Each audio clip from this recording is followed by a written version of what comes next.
Di sana ada AKP atau alat kerja atau fokus pengawasan kita terkait ketepatan jenis, ketepatan jumlah, tepatnya waktu datang, kan ada yang rusak apa tidak.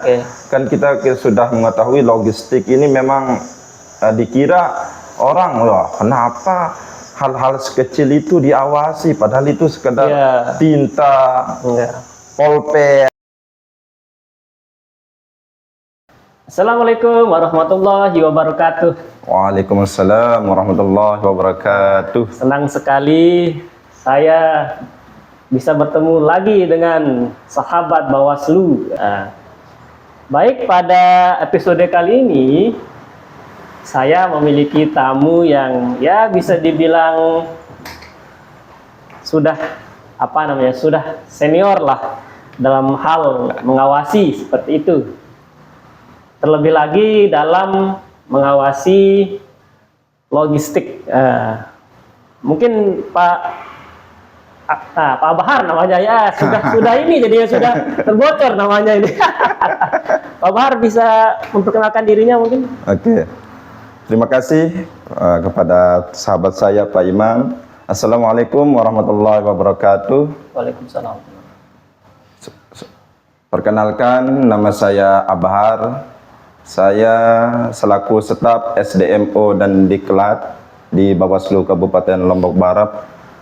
Kebetulan kita sama-sama mengetahui bahwa SDMO dan Diklat itu sekarang lebih tugasnya lebih luas lah ketimbang SDMO waktu 2018 dan 19, Pak Imam. Baik. 2018 dan 19 tugas SDMO hanya bagian administrasi dan rekrutmen. Sedangkan di edaran terbaru kalau tidak salah Pak Imam 2024 ini tugasnya lebih luas lagi. Yaitu fokus kepada beberapa tahapan yang ada di pemilu maupun di pilkada. Oh, berarti lebih sibuk gitu ya sekarang ya.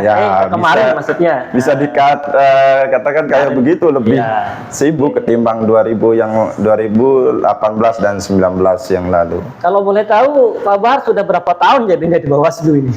Ya, karena di Bawaslu pertama 2017 dan 18 masuk staf Panwascam dulu ya. Baik.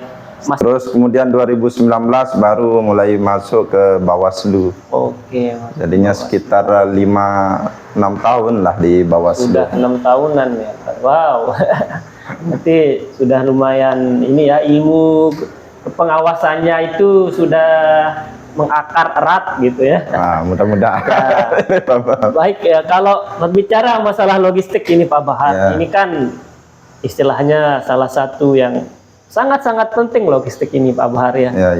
Jadinya tanpa logistik itu, tanpa surat suara, bagaimana caranya orang nyoblos kan? kayak gitu. Nah, ini kan juga termasuk tahapan yang lumayan melelahkan ya sebenarnya. Kita pergi mengawas di gudang gitu kan, dan terkadang cuacanya juga bisa ekstrim juga, panas banget di gudang itu ya. Kemudian pas hujan ya tahu sendiri lah resikonya ya, rentan sakit ini. Gimana Pak Bahar, ada nggak tantangan-tantangan dalam mengawasi logistik ini Pak Bahar? Ya baiklah, terkait logistik pemilihan, kemarin kan awal kedatangan logistik untuk pemilihan kepala daerah itu yaitu bulan September ya Pak Mang. Bulan September sampai November terakhir kemarin kedatangan surat suara. Alhamdulillah Bawaslu Kabupaten Lombok Barat dalam hal mengawasi logistik agak terbuka luas dengan KPU. Karena alhamdulillah KPU di Kabupaten Lombok Barat ini senantiasa memberikan respon yang luar biasa cepat. Kita tahu kan terkait logistik ini waktunya tidak bisa dijamin, waktunya tidak bisa tepat. Karena memang logistik ini kan datangnya dari luar daerah rata-rata semuanya. Dari mana itu? Bisa ini dibocorkan? Yang mana itu Pak Mang? datangnya dari mana, dari pulau mana ya, supaya tahu gitu. Ya, ada yang dari Jawa dan Bali kan. Oke, Jawa dan Bali ini pemirsa. Jadinya kan kita tidak tahu cuaca di sana, itu yang menyebabkan waktu kedatangannya itu tidak menentu. Oke, ya. Ya. Jadi begitulah sahabat sekalian. Jadinya kendala-kendala ini kan nanti bisa berakibat karena ada faktor-faktor lain kayak gitu. Tentunya faktor-faktor cuaca tadi Pak Abu Har ya. Kemudian ada yang lain mungkin? Yang lain juga karena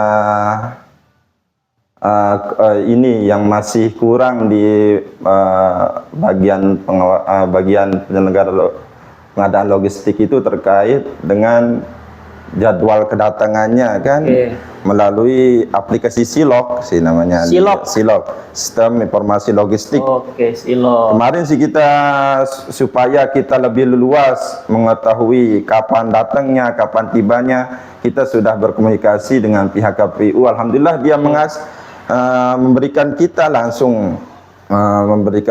langsung akun Silognya. Oke. Tapi dikarenakan Silog itu belum maksimal, dia bilang teman KPU juga kewalahan. Untuk memastikan kedatangan logistik ini kapan dan waktunya kapan, harinya kapan, dia kewalahan karena di Silognya ini katanya belum semaksimal mungkin kan. Ya. Jadi ya untuk mengawasi ini memang perlu adanya apa namanya itu ya, sedikit kreativitas untuk mengawasi memang Pak Abu Har ya. Jadinya bukan cuma kita hadir saja pada tempat di gudang itu sebenarnya ya, tapi ada hal lain yang juga bisa membantu kita dalam mengawasi begitu Pak Abu Har ya. Terus begini Pak Abu Har, itu kan tantangan tadi kan, tantangan tadi kan. Nah, kemudian yang namanya dalam mengawasi kan adalah hal yang disukai ketika mengawasi ini sahabat sekalian. Ya nggak selamanya kita mengawasi itu lelah-lelah saja, pasti ada hal yang disukai Pak Abu Har. Ada nggak yang disukai pas mengawasi logistik seperti itu, hal-hal yang disukai? Mungkin bisa bertemu dengan orang banyak mungkin atau apa. Ya, dalam hal pengawasan di logistik kita sudah tahu kan gimana tempatnya itu. Tempatnya kan kita tahu tidak ada yang pakai AC kan, mana-mana gudang. ini bukan hal yang disukai ini Pak Har ini. Makanya sebelum itu dulu kita sudah ngomong, tapi karena kita juga gimana ya di sana itu kayak dianggap keluarga sama KPU, jadinya kapanpun kita datang, kapanpun kita tiba di sana, KPU itu selalu terbuka untuk kita. Kita kan apalagi staf-staf yang membidangi kayak Pak Bur dan Kasubagnya kayak Bu Yesi selalu terbuka sama kita, apapun kita butuhkan, mereka itu langsung merespon cepat. Berarti lebih mengenal gitu ya. Ya, baik. Soalnya kan kadang-kadang yang namanya pengawas itu kalau nggak ditakutin ya apa namanya ya itu ya kayak ya ditakutin sudah kan, oh itu pengawas datang gitu kan, kayak ditakutin gitu kan biasanya seperti itu. Tapi ini berbeda dalam hal logistik ini ya. Terus yang ada nggak hal-hal menarik istilahnya di luar mengawasi logistik itu yang pernah didapat gitu loh ketika di gudang itu Pak Abu Har? Nah, ada nggak? Kemarin sih terjadi kejadian yang lucu sih memang. Apa itu yang lucu? Ketika teman-teman kita mengawasi kotak suara itu di dalam. Mungkin di sana Pak Imam juga ada di sana kemarin pas Fitri ditimpa sama kotak suara. Berarti ini ditimpa, tapi bukan berat ya, nggak berat gitu kotak suara. Alhamdulillah ditimpa itu masih sehat ya. Kan kalau udah diisi, kalau udah berisi kemarin kan teman kita Mbak Fitri kan lumayan itu sudah berisi ya, bukan kosong ya. Wah, lumayan ini. Keadaannya gimana teman kita itu? Masih sehat ya? Alhamdulillah katanya. Udah terlalu berat kan? ternyata juga ada resikonya juga, ternyata maksudnya resiko kayak tadi tuh tertimpa gitu ya. Soalnya kan sampai berapa kemarin itu 54 Mam. Wow, lumayan ya. Terus gini Pak Bahar, untuk mengawasi itu kan kita memiliki yang namanya indikator-indikator kan, atau fokus-fokus pengawasan. Apa sih yang menjadi fokus pengawasan dari Bawaslu itu dalam hal mengawasi logistik ini, Pak Bahar? Oh ya, kemarin kan terkait AKP maupun alat kerja kita, kita terima langsung dari RI. Baik. Melalui Perbawaslu share sama Bawaslu RI kan. Nah di sana ada AKP atau alat kerja atau fokus pengawasan kita terkait ketepatan jenis, ketepatan jumlah, tepatnya waktu datang, kan ada yang rusak apa tidak. Kan kita sudah mengetahui logistik ini memang dikira orang loh, kenapa hal-hal sekecil itu diawasi, padahal itu sekedar tinta, polpen. Tapi kan kita namanya melaksanakan instruksi dari RI kan, yang namanya bawahan harus melaksanakan apa yang jadi instruksi dari RI tersebut, jadinya benar. Dilihat sepele kan Pak Imam. Ya kenapa ini kok semuanya diawasi, terkait nih kayak lem, apa ininya lem, bolpen diawasi kan. Padahal kalau itu nggak ada pada waktu itu kan menunda waktu, misalnya lem.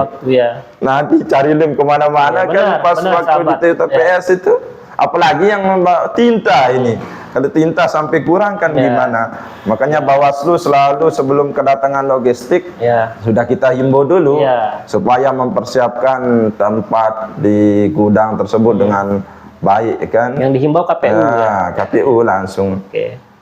Baik, jadinya seperti itu. Intinya kalau kita mengawasi itu, sahabat sekalian, bukan karena dasar kemauan kita sendiri seperti itu, tapi kita memiliki dasar Perbawaslu, peraturan Bawaslu seperti itu, yang diturunkan dari Bawaslu Republik Indonesia seperti itu, dalam untuk menjadi acuan seperti itu kita mengawasi. Jadinya ada dasar kita mengawasi seperti itu. Terus satu lagi, mungkin pertanyaan terakhir ini. Iya Pak Mam. Jangan tegang-tegang seperti ini kan pertanyaan terakhir itu. Ini Pak Bahar, kalau nggak salah, seingat saya waktu itu kan di pilkada ini, sebelum istilahnya distribusi logistik itu ke kecamatan atau ke desa, ke TPS, itu kan waktu itu kalau nggak salah itu musim hujan musim hujan. Nah, ada nggak kejadian gitu loh, kejadian distribusi logistik ini terkendala karena hujan, atau mungkin jalan menuju lokasi itu yang becek, yang membuat mungkin truknya itu sampai dia bannya dalam bahasa Sasak itu keteter istilahnya, keteter itu apa ya Pak Bahar? Masuk ke tanah ininya, bannya itu sampai membuat terhambatnya gitu loh. Tibanya logistik. Distribusi logistik ini. Ada nggak kejadian kalau di Lombok Barat itu? Kalau di Lombok Barat kemarin pas waktu pemilihan sama pemilu 2024 ini sih nggak ada kejadian yang terlalu membuat logistik itu telat datang. Terhambat Alhamdulillah. Cuma dulu sih 2019. Oh itu kenapa itu? 2019 kena hujan kan. Kena hujan. Udah sih dimaksimalkan tutupnya, tapi nggak tahu mungkin di mana dia masuk gitu di Sekotong dulu 2019. Tapi untuk yang kemarin ini kan kita di Bawaslu selalu memberi imbau terus sudahnya. Pokoknya perintah dari RI kan, imbau kasih tahu teman kita bahwa ini sediakan ini makanya kemarin sebelum distribusian kita himbau supaya mempersiapkan kira-kira kayak terpal itu supaya jangan sampai logistik itu basah atau ditimpa air kan. Alhamdulillah kemarin di Lobar tidak ada kejadian yang membuat logistik itu terkendala tiba di desa maupun di TPS kan. Alhamdulillah. Jadinya memang pas waktu itu sahabat sekalian memang sangat beresiko sekali waktu hujan itu ya Pak Bahar, karena hujannya besar, lebat gitu. Iya, kayak di Lotim kan kemarin pas pemilu yang kemarin kan. Terisi semuanya kota suaranya sama air. Bayangin itu terisi kena air itu kan, itu bisa merugikan negara juga itu sebenarnya. Tapi memang sekarang logistik ini lebih lebih maksimal sudah pengamanannya. Apalagi ini di kotaknya itu kan di luar sudah dipakai plastik, di dalam juga plastik lagi. Terus lagi plastik diisolasi. Sekiranya itu Pak kita biarkan dia hanyut, dia tidak akan masuk airnya. Ya, dihanyutkan di sungai. Dites. Ya, bisa dicoba-coba. Saking sekarang ini kan maksimalnya dari benar. Dari KPU. Pembelajaran dari masa lalu itu. Ya, mungkin cukup sampai sana. Podcast kita, mungkin Pak Bahar ada kata-kata terakhir, kata-kata penutup mungkin dari Pak Bahar. Ya, mungkin untuk sahabat-sahabat Bawaslu, walaupun tahapan kita untuk tahun ini memang kayak nggak ada ya Pak Mam, tahapan untuk pemilih non tahapan. Tapi jangan sampai non tahapan ini membuat kita tidak hangat untuk menggali ilmu tentang pengawasan. Mumpung kesempatan kita yang masih ada luang ini untuk belajar, untuk belajar untuk mempersiapkan mengawasi tahapan-tahapan yang akan datang kan. Oke, baik. Mungkin hanya itu sahabat Bawaslu sekalian. Terima kasih banyak sudah menonton sampai selesai. Dan sampai jumpa di episode berikutnya. Assalamualaikum warahmatullahi wabarakatuh. Salam awas.